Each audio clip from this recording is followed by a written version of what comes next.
मलिनिया से ओढ़ौल मंगा दो आरती में करो जनी देर हो पंडा बुला दो मलिनिया से ओढ़ौल मंगा दो आरती में करो जनी देर हो।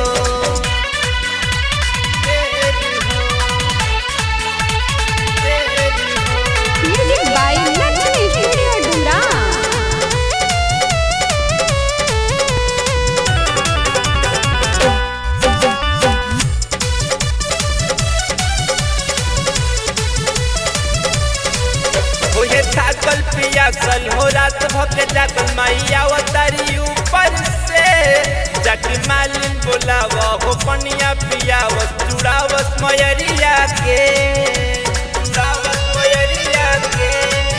हो ये थाकल पियासल हो रात भक जागल मैया अवतारी ऊपर से जाके मालिन बोलावा हो पनिया पियावस चुड़ावस मयरिया के जाके लावा हो लाले चुनरिया माता रानी के नाम चंदनिया जाके जल्दी से करो अरेंज हो अरेंज हो अरेंज हो।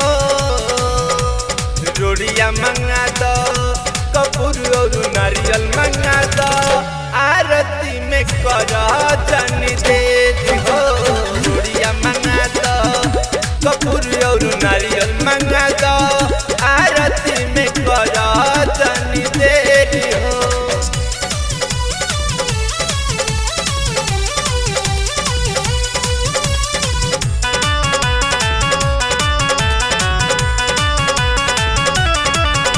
मिया हो सजा दो तू झूला लगा दो मैया करो सारा मोहि पे जाके नाउन बोला दो हो चौका पूरा दो मैया आसन धरब वही से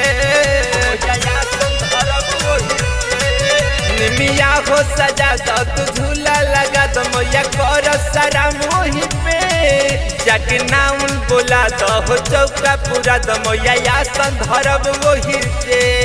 कलसाया ढकनियो मंगा दो छाकियो लवंगियो मंगा दो अब करन तनिको देर हो आज देर हो। शंख बजवाओ झाल नाल तबला बजाओ आरती में करो जन देर हो। शंख बजवाओ झाल नाल तबला बजाओ आरती में करो